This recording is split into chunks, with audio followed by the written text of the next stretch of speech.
sermons, and I could preach a lot of sermons that I've preached across the country, and I'd rather do that. But this morning I'd like to leave just the truth to these, our students. Have attention to thee as well as to the preacher. In Jesus' name, amen. I need not belabor the point. I was a little fellow when I was a kid. I need not belabor the point. I do it far too often that I was a runt. But along with being little, I also had a terrible inferiority complex. I came home from school several days, and I would say to my mother, "Mother, I can't do it. I can't do it. I just can't do it." I tried to make the softball team of the 5th grade class when I was in Lisbon Elementary School in Dallas, Texas. I came home and I said, "Mother, I can't do it. I can't do it." And my mother said to me, "Son," she gave me a slogan. And she made me say this over and over and over again, and that's the title of my message today. She said, "Son, I can is what makes a great man. I can is what makes a great man." And my mother said to me, "Son, we're not as rich as others, but I can makes a great man. We don't live in as nice a home as others, but I can makes a great man." And she left this truth with me. She said, "Son, the great principle in life is to never quit. The great principle in life is to never quit." I can recall as a little boy, 10, 11 years of age, my mother would say, "Son, let's say it together. I can is what makes a great man. I can is what makes a great man. I can is what makes a great man." And I'd love to leave that today with you. I'd like you someday out yonder, when the battle is rough in your church, or the battle is rough in your school, or maybe out yonder in whatever sphere of life that you serve, when it seems like the clouds are the lowest and the night is the darkest and the loneliness is the loneliest, I'd like you to think back. One day, Brother Hyles came back from Pennsylvania. He made this statement that his mother used to make to him: "I can is what makes a great man. I can is what makes a great man." I preached a sermon recently on a Sunday morning on the subject, the I canners. The I canners. The I canners. The Apostle Paul said, "I can do all things through Christ, which strengtheneth me." Mohammed once said, "God is with those who persevere." Shakespeare said, "Much rain wears the marble. What power cannot do quickly, the raindrop can do." Did you ever see a place where the raindrop had dropped, or ever where the water on a water fountain had hit over and over and over and over and over and over and over again? And that's what made the marble have an indentation. Lucretius once said, "The fall of dropping water wears away the stone." Edmund Burke said, "Never despair, but if you do, work on in despair." Did you hear that? Never despair, but if you do, work on in despair. And what all these fellows were saying was what my dear mother said: "I can is what makes a great man." Say that with me, would you please? All together, ready?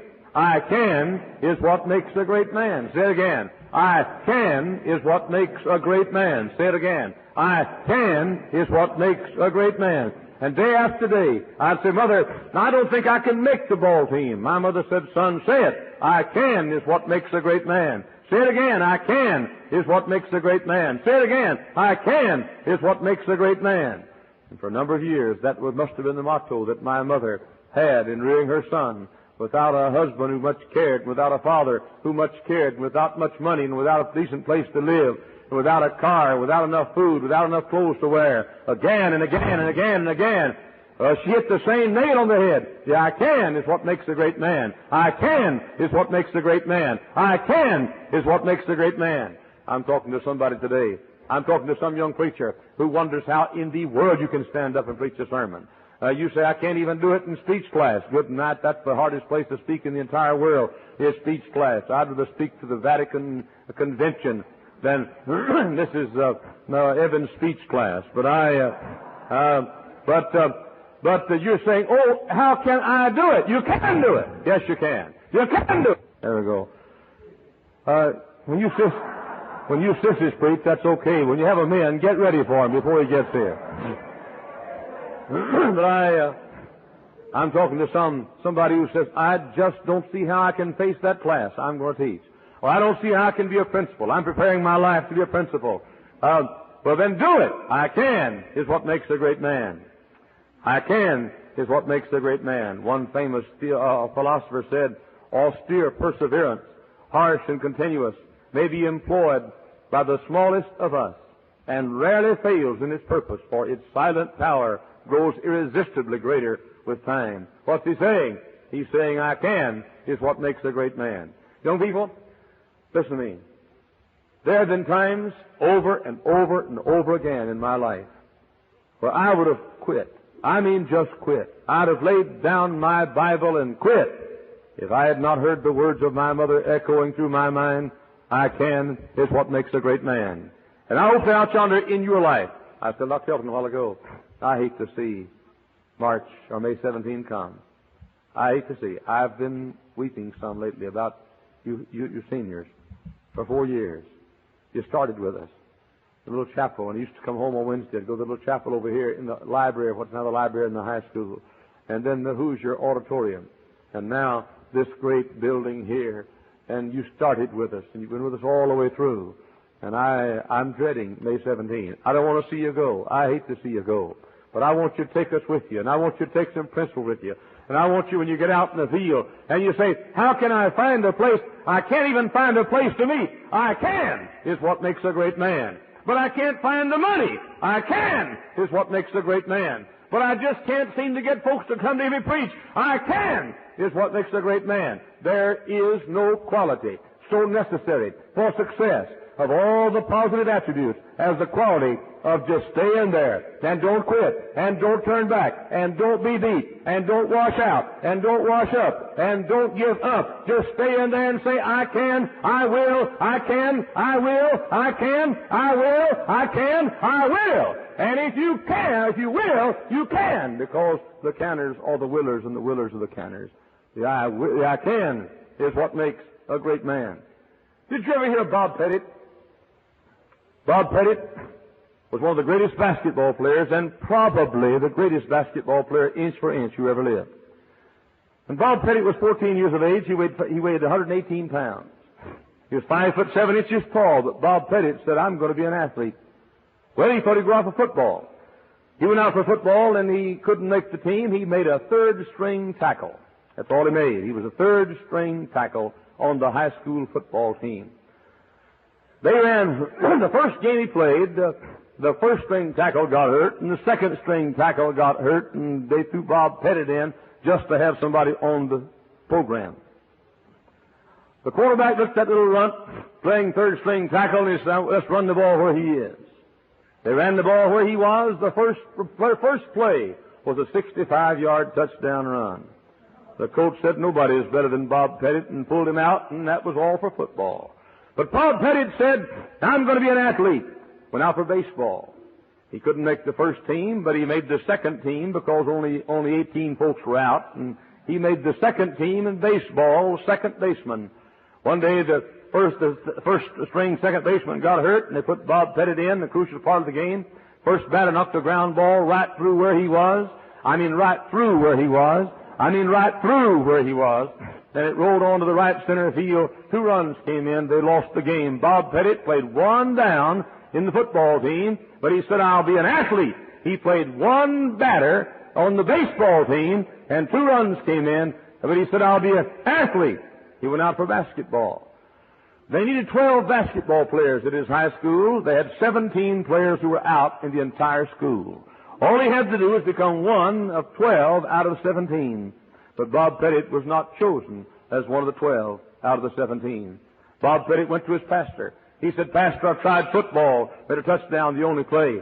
I've tried baseball. They made 2 runs on the only batter up. I've tried basketball. I couldn't make the team. And the pastor said, I know what we'll do. We'll have a church basketball team, for the 5 boys who couldn't make the school basketball team. And these 5 boys that left out of the 17 who couldn't make the top 12 came to the church. Bob Pettit got converted, by the way, and they started a church basketball team. Bob Pettit got him a coat hanger and made a circle out of that coat hanger and got 3 old worn-out tennis balls and would go outside and bounce those tennis balls and throw those tennis balls through that coat hanger. Day after day, day after day, day after day, in order to be a good church league basketball player when he was a sophomore in high school. Finally, his dad saw he meant business. Bob Pettit would go down the street and pick up a piece of paper and wad the paper up. I'd do it myself still. Some of you folks do it. And he'd shoot like that or give a hook shot like that and try to put it through a little tin can or hit a tin can or throw it in a garbage can, trying the best he could. His dad got him a basketball and got him a backboard and a hook. And Bob Pettit practiced and practiced and practiced and practiced and practiced and worked on his exercises and on his muscles. And in his sophomore year, between sophomore and junior year, Bob Pettit gained 5 inches in height. And as a junior, he made the team. As a senior, his team was the high school team on which he played was the state championship team of Louisiana. He went to Louisiana State University, became the top scorer in Louisiana State University, and was for years the top scorer in the National Basketball Association. Bob Pettit, I think one of the most graceful athletes I've ever seen. Bob Pettit, a man who combined the dexterity of the dribble and the finesse of the jump shot, and yet the muscle of the rebound. And Bob Pettit put all those things together and became the greatest basketball player of his life. Why? Because Bob Pettit had the one thing that you're going to have. Listen, you don't you kid yourself. You're going to want to quit time and time and time and time again. I mean, the going's not. Listen, there's not a sweet, sweet spirit out in that place. There's not Dr. R.G. Lee to come through, and they don't have chapel services every day. And you can be out yonder on your own, and you're going to be alone, and you're going to knock on 100 doors someday, and 100 doors slammed in your face. And you're going to find it's easier to get folks to come to First Baptist Church of Hammond than it is to a church you're just starting in a storefront building in a tent somewhere. And you're going to say, oh, hang it all! Don't forget! I can is what makes a great man. I can. Not I can here where hundreds of Christians are joined together, but I can out yonder where the going is rough. I can is what makes a great man. Did you ever hear the name Hayes Jones? Hayes Jones was the greatest 110-meter high hurdler in America. He worked and worked for the 1960 Olympics, if I'm not mistaken. But he worked to become the Olympic champion. Everybody thought he would. He was the greatest 110-meter hurdler in America. The Olympic Games came. To Hayes Jones' surprise and to the world's surprise, Hayes Jones came in 3rd place. 4 years before he has another chance. He's getting up old for a track star anyway. But Hayes Jones said, I'm going to be an Olympic champion. He practiced 3 hours a day, 7 days a week, for 4 years. Did you get that? 3 hours a day, 7 days a week, for 4 years. Listen to me. I don't care what you're going to be. I don't care what your goal is. If you'll give it just solid 3 hours a week, a day, 7 days a week, for that one thing, and spend your life and your time and your energy and your effort, and you say, this one thing I do, this one thing I do, I can and I will, I can and I will, I can and I will. By God's grace, you can and you will. It's 3 hours a day, 7 days a week he practiced. On February 22nd, 1964, in Madison Square Garden, 17,000 people came out to see Hayes Jones run his last indoor track meet. The starter lifted his gun and pulled the trigger on the gun, and off they went down the indoor track of that Madison Square Garden with 17,000 cheering voices. Hayes Jones ran the 60-yard hurdles. And as you know, when you run the 60-yard hurdles inside, you have to run through usually a big kind of a curtain or drape and run sort of out under the stands because it's such a small place on the inside. And Hayes Jones came in first, his last indoor race. And when the race was over, he came back through that curtain, and there was a standing applause, 17,000 people cheering him because of his victory in his last indoor race. But shortly thereafter, the 1964 Olympics, he won his gold medal. He stood to make a speech when he got home. And in that speech, he gave these words. It's the plugging away that will win you the day. So don't be a piker, old pard. Just draw on your grit. It's so easy to quit. It's the keeping your chin up that's hard. It's easy to cry that you're beaten and die. It's easy to crawfish and crawl. But to fight and to fight when the hope's out of sight, why, that's the best game of them all. And though you come out of each grueling bout all broken and beaten and scarred, just have one more try. It's dead easy to die. It's the keeping on living that's hard. I don't care who you are. You can sing like Ray Hart. But if you don't stay in the battle, you're not going to win. You can preach like R.G. Lee. And by the way, let me say this. It is not the eloquence of R.G. Lee that made him a great man. He stayed at a church for 30-some-odd years. He stayed when he was down. He stayed when he was up. He stayed when it was hard. He stayed when it was easy. He stayed when it was bright. He stayed when it was dark. He stayed. I recall when I first came to Hammond, Indiana, I was invited to go back to speak at the Baptist Bible College in Springfield, Missouri for a week. I was only 32 years of age at the time. No, I take it back. I just turned 33 at the time. I went back to Springfield, spoke for a week at the Springfield Baptist Bible College to the student body. It was all over. Dr. Noel Smith, who's in heaven now, came and said, Dr. Hyles, could I take you out for lunch today, please? I said, yes, you could. Dr. Smith took me out to eat. We sat there in silence. He hardly did anything but order. We ate in silence. Dr. Noel Smith was one of the founders of the Baptist Bible Fellowship, was editor of the Baptist Bible Tribune, and probably had one of the mightiest pens of this generation. Dr. Noel Smith sat in silence. He paid the bill. He left the tip. I wondered when he was going to say anything. And Dr. Noel Smith looked at me and he said, I brought you out to eat to tell you one thing about your work in Hammond. I said, what is it, Dr. Smith? And that old warrior stood up and looked at me and hit the table like that, and he said, stay! And walked out. Stay. Stay. Stay! You won't wash out of school because you can't drive a Buick instead of a Chevrolet and amount to a hill of beans someday when you're on the field. Stay! Stay! Hear the words of Churchill, who said, never, never, never, never, never turn back. I'm tired of quitters. I'm sick of washing out. I'm tired of giving ups. I'm tired of people saying, I just can't go on. Well, go on. Don't turn back. Don't quit. Stay. Now for 17 years I've heard those, and listen, I've wanted to turn back time and time again in First Baptist Church of Hammond. I've wanted to quit back yonder when they tried to burn our house down, and I woke up just in time to keep all of us from being killed. I went upstairs and looked at our little children lying in bed, and I said, I wish I could go. And I heard old Noel Smith saying, stay! And back yonder when they tried to put our house up for sale every morning, a new realty sign would be out in front of it.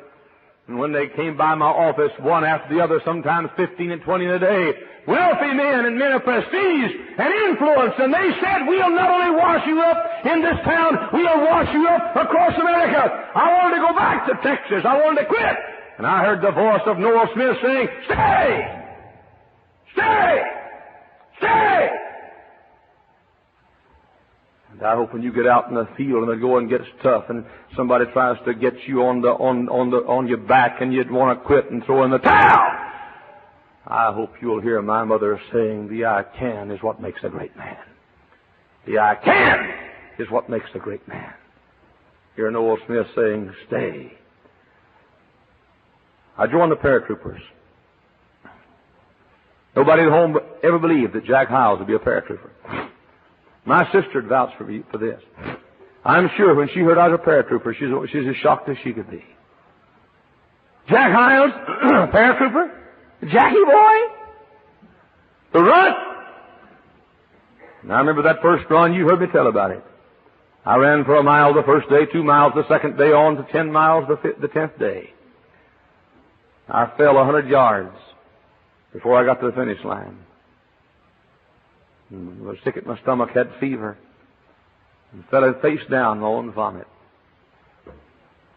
I was unconscious for a few minutes till I saw a sergeant up over me, kicking me in the side, saying, Sergeant! Or Private! When we quit running in this outfit, we crawl! And I heard those words. The I can is what makes a great man. I can is what makes a great man. I can is what makes a great man. And I crawled in my vomit for 100 yards across the finish line. Brother, I may not can come in first, but I can come in. I say to my staff again and again, I said, don't when you have 100 degrees fever and a little bit of a sore throat, I said, don't you call in sick, call in sick. Some of you students stay out of class and cut class because you're a little sleepy or because you didn't get but 3 or 4 hours sleep the night before. That's not going to do the job. You know it's not going to do the job. You build up about 60 demerits because of carelessness, and you get in a bit of trouble, and you get to 40 or 50 or 60 all at one time, and blame somebody else because you got expelled from school. No, sir. No, sir. Nobody ought to ever blame anybody else for his failures. I can is what makes a great man. I stood in the airplane. I don't know how in the world a fellow ever jumps out of an airplane. I never will understand it. I was flying today from Philadelphia. Looked down, I thought, good tonight, what if I had to jump? I stood in the door of the airplane for the first time. I had never taken a plane ride before. I'd never even been on the inside of an airplane before. I went up in the airplane and the sergeant said, stand up and hook up! We put our big old, the hooks on our static lines on that cable down through the airplane. He said, stand in the door! This particular time I was the first man in the door. I stood in the door with my hands just outside the airplane, my ball of my left foot on the edge of the door, looking out toward the horizon. And the sergeant said, ready! Go! I didn't feel led to go. I'd prayed about that thing all night long. But I saw a little 100-pound lady sitting in a little 2-room shack out in the country. Son, I can is what makes a great man. I can is what makes a great man. Say it, son. I can is what makes a great man. Say it, son. I can is what makes a great man. 1956. No, 57. 56 or 7, I've forgotten. The Dallas Baptist Association told me that I had to support the Dirty Cooperative Program and support the liberal schools in the Southern Baptist Convention and send my money undesignated to a cooperative program that much of it went to support schools that had dances and liquor on campus. And I said, I won't do it. And they called me to the Gaston Cafeteria, and you've heard me tell it. They called me to the Gaston Cafeteria in Dallas, Texas, and they said, there was a bunch of big shots around the table while we were about ready to eat. They said, you can't associate with John Rice and Lester Roloff and Lee Robertson. If you do, we'll see to it you never speak in another Southern Baptist Convention program. I had spoken to every great convention meeting in the state of Texas and was invited to speak in Kansas City to the South Southern Baptist Convention meeting that year, and they said, we'll blacklist you. And I jumped up and I hit the table, and spaghetti and meatballs and coffee went everywhere. And I said, I'm not for sale. I heard my mother's voice saying, I can. It's what makes a great man. I can is what makes a great man. The next annual meeting they had, Joe Boyd called me at 7 o'clock one morning and said, Jack, they're getting us today. I said, what do you mean? He said, they're going to vote us out of the association today. I got in my car, went to the Park Cities Baptist Church in Dallas, Texas, and heard something I never thought I'd hear. Heard my name called, and I heard them take a vote to vote Joe Boyd and Jack Hyles out of the Dallas Baptist Association because we wouldn't support their dirty liberal schools. I went home and thought it was all over. I didn't even know there was such thing as an independent denomination, independent Baptist churches. I wasn't aware of such things as that.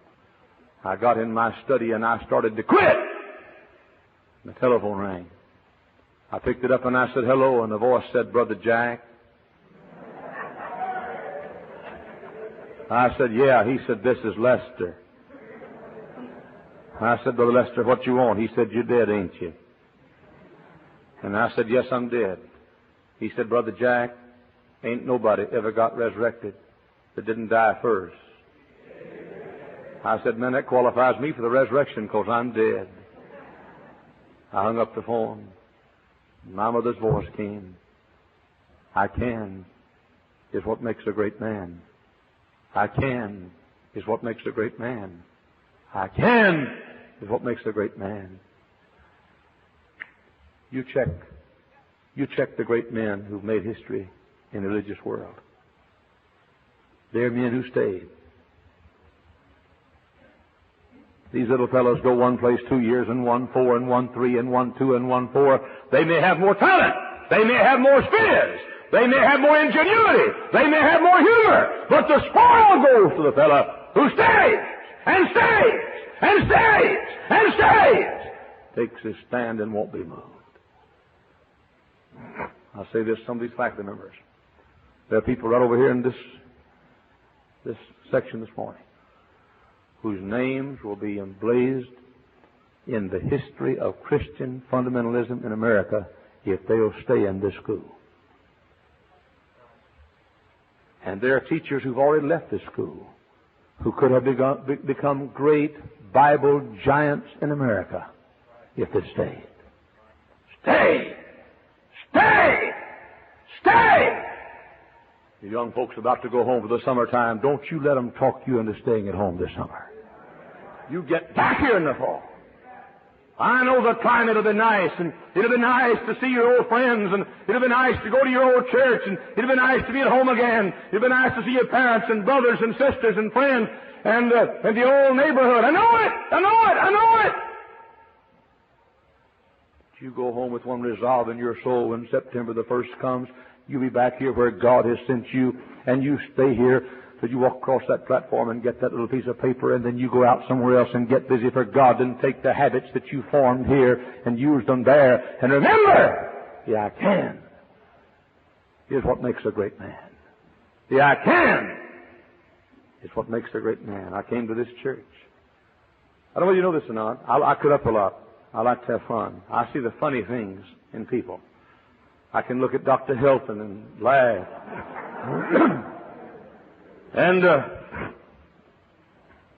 But I laugh a lot, and I enjoy life. If you let me say this without grasping for pity, but you take off my spiritual coat and my spiritual shirt this morning, you'll find some scars on my body. I do not know if there's been another preacher in the history of America that's led 2 churches out of the 2 largest Baptist denominations in the world within 2 years. Within 3 years, 1957, Miller Road Baptist Church, Garland, Texas, came out of the Southern Baptist Convention, left scars on me that'll never leave. 1960, in the summer of 1960, First Baptist Church of Hammond, Indiana, pulled out of the American Baptist Convention. Have left scars on me that'll never leave, and my doctor told me that the spots I see in front of my eyes right now are caused by the battle we went through 16 years ago. I know something about battles. I know something about sleepless nights. I know something about a broken heart. I know something about tears. I know something about wanting to turn back. I know something about wanting to give up. I know something about wishing I could quit. I know! I also know this. I know the fellow who stays with it. is the guy that wins the victory. The guy that won't quit. The guy that hangs on and hangs on and hangs on and hangs on. I mean, boy, you get the devil with the tail, and you get a hold of him, and he pulls you. Hang on, hang on, hang on. Don't turn back. Don't quit. Don't wash out. We had our troubles. The threats on my life. I recall a man one Sunday morning sitting in the balcony of the building that burned, the old auditorium, with a shiny gun in his belt that I could see, who told me he'd get me from the front row of the balcony. He was trying to scare me, of course, and by the way, he succeeded beautifully. But I saw that gun underneath his belt, and he told me he'd shoot me from the balcony. I've walked out 3 times, thinking probably I would not walk back. But I mean this when I say this.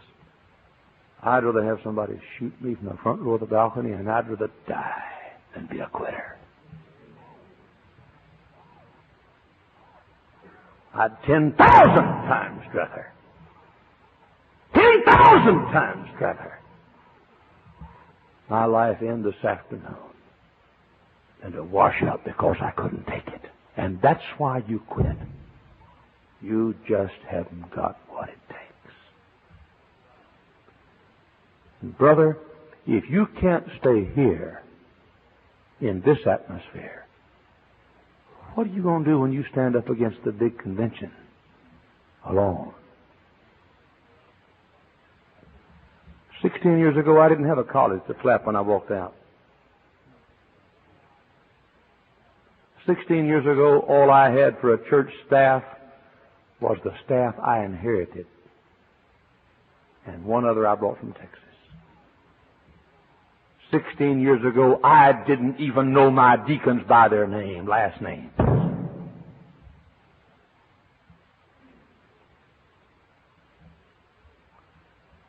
Look around you this afternoon. Look at this beautiful campus, these buildings. Look at that beautiful auditorium in Hammond tonight. Look at this school. Look at the high school. Look at the grade school where some of your children study even right now. Look at it. Look at this great bus ministry. And look at the great First Baptist Church with all of its facets and all its programs. They wouldn't be any Hyles Anderson College if I hadn't had more gumption than some of you cowards have. You've got Dr. Evans begging you to stay, Dr. Helton begging you to stay, a faculty that loves you, greatest faculty in the world. I think, beyond any shadow of a doubt, there's not one faculty in America can compare with these folks right over here. Not one! You've got everything going for you. Everybody pulling for you. I know what it is to stand before a strange people. I don't even know one of them by name, except maybe the deacon chairman.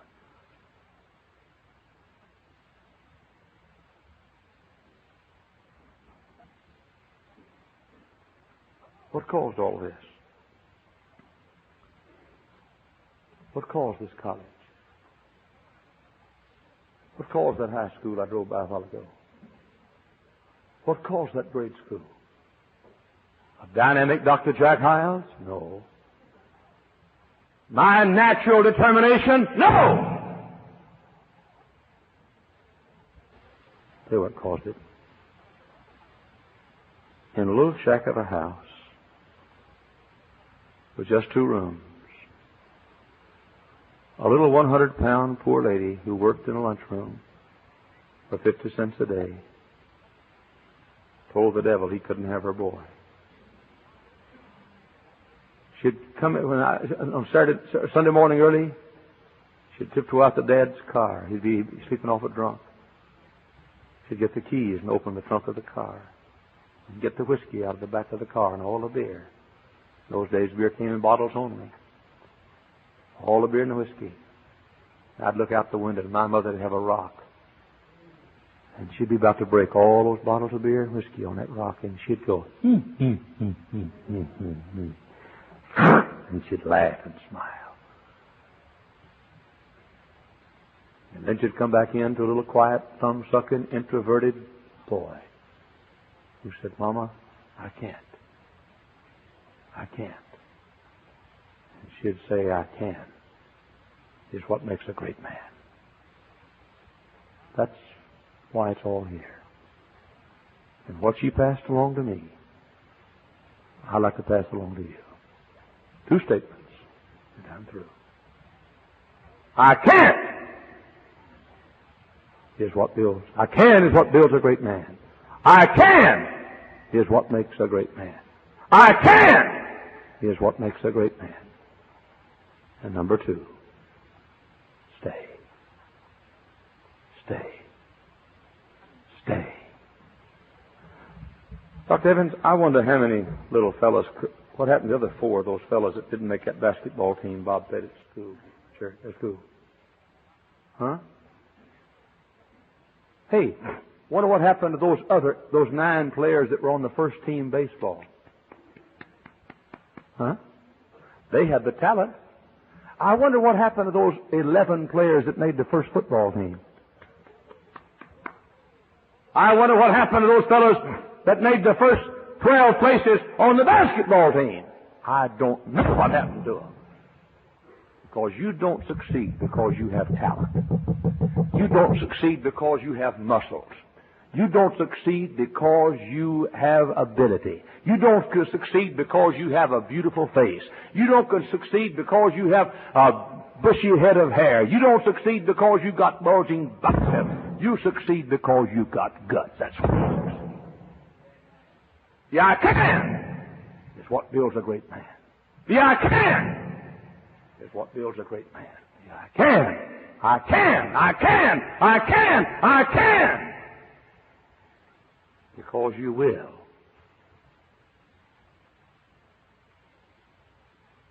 If you can, and you can. If you will. It's up to you. It's up to you. 5 weeks from today, about 100 of you will turn your faces away from this school. And we'll just remember this to you. I hope it'll haunt you. Night and by day. I can. Is what builds a great man.